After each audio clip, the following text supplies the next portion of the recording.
You guys back in the headset. He's a huge Mets fan. Oh, you can ask him a Mets question. I got it. That's the important question. Forget basketball. I'm telling you, he's locked in on base. Can Donovan Mitchell hear us right now, Mike? Yeah, but you don't get a chance to ask a question, Bull. We got 2 minutes here with Donovan. I'll do 3. I ain't tripping. But we got 3 minutes with Donovan. Donovan Mitchell, appreciate you joining us. Always makes time for us here at Cavs. Got to ask him about the Mets, Mike. Ask him about the Mets. What happened to the Mets? Is that what I hear? Bull, shut up. I can hear about Bull, the Mets. shut up. Right, he can hear you about the it's Mets. tough. He doesn't want to talk about the tough. Mets right now. We get him for 2 minutes at media day. We got to ask some basketball questions. But, Don, you said at the end of last season you were going to hear and read everything that was written about this team.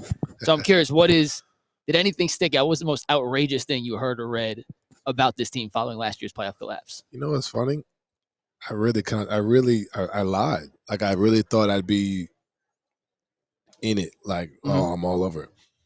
Honestly, I got off of social media, and I really haven't gone in depth like I typically do. I haven't.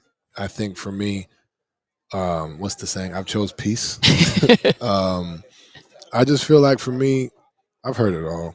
Like, you know what I mean? This is as unfortunate as that saying is. Like, I've been here before. Like, you know what I'm saying? So I've lost in the second round before. I've lost with expectations. This isn't my first time. I know who I am.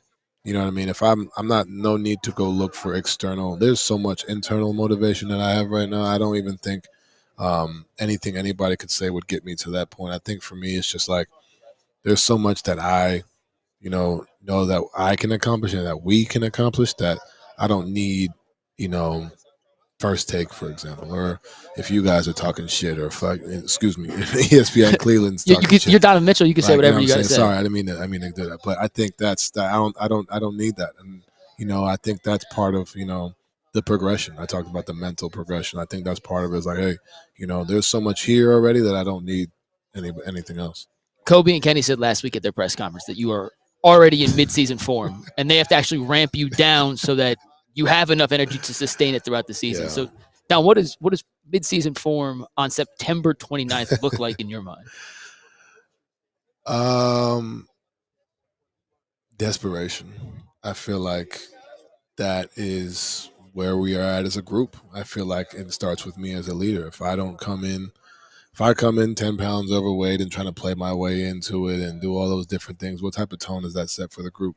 Like I said at the podium, I would rather, and I want to be clear, like there's no real answer. Like, you know what I mean? And Kenny and Kobe, we've had these conversations since they said that, like everybody's talking, but like, obviously, yeah, we've spoken on it. And, I think the biggest thing is like, I'd rather be here and have to scale back than have to play catch up, because that's where injuries happen. That's where all these things happen. I'd rather have to scale back and figure it out, just because, especially now, like it really started once Max got hurt. Once Max got hurt, I was like, okay, DG was already going to be out. I knew that. Possibly start. I don't really know that tech, but once Max was out, I was like, okay, there's going to be more on my shoulders. Obviously, yes, getting Evan, getting Dre, getting those guys involved, but there's always going to be more on my shoulders, and I just need to be ready for it if that time comes. Now, if Evan's like averaging 30, 20, and 10 to start the season, then hey, like I'm over here, but like in the event that I'm needed, and obviously I'm going to be needed, but to do more, I'm going to have to, I'll be ready for that. So that's kind of where I'm at, is like, all right, this day, as I said up there, it's time. Like there's really no other way to phrase it. We got one last question. Yeah. I have bought every Evan Mobley stock available. If there's an Evan Mobley stock for sale, I have already bought it, Donovan. Kenny said last week he took a major jump in last season, but he still has another jump in him to get to that top 5 level of player that I believe he can be. And I know you said you believe he can be. So we know what Evan's jump was last year. What do you envision Evan's jump this year looking like? I think, and I tell everybody this, as unfortunate as it is that we are starting the season with our two starting guards and Max and DG, I think that'll allow us to see that. And obviously it will continue, but I think he was already ready for it. And I think I always tell people there's a want to with Evan. You can want it for him. I can want it for him. Everybody can want it for him, but he wants to. So now it's just a matter of on a consistent basis. So I think for him, I think it's a mentality shift for them. Like basketball is going to be basketball. He works on his game. I see it. He works his butt off. But I think now it's like, all right, what do you feel? Like, are you in your brain? Like, what do you feel? Do you feel like you belong? Not to say he didn't Yeah. But like he walks into a room with a certain aura, and there's one thing to say, but another thing to believe it.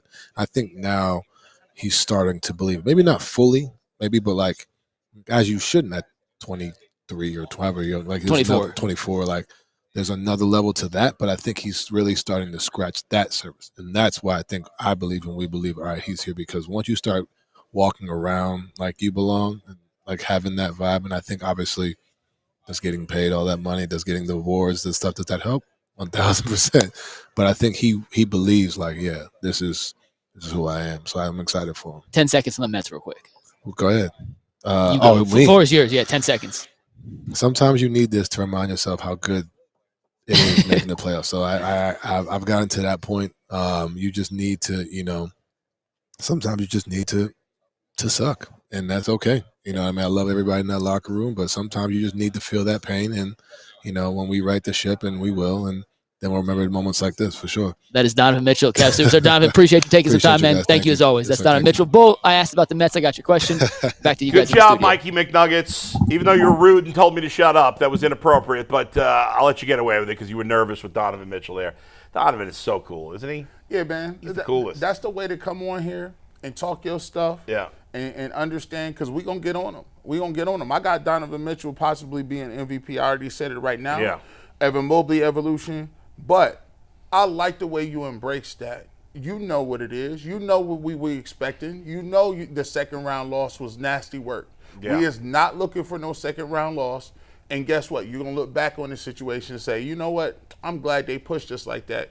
They got expectations for what we're doing. Yeah. I just want everybody else, all the rest of the teams that we talk about, the Guardians, Cavs, they're going to make it. The expectation levels ratchet up. It ain't about being negative all the time. It's about, hey, we want the trophy, man. And there's not been much negative about Donovan Mitchell. I mean, he's done his part. He shows up, like it's the other guys.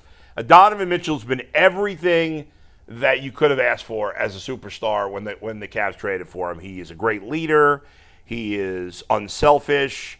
He's a total team guy.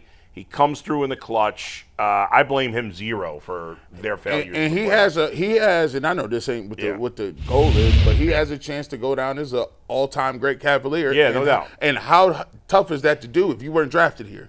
I mean, he's transformed the expectation levels to a level where we only saw LeBron be at when it comes to championships. And he's fans love him. He's got a great personality.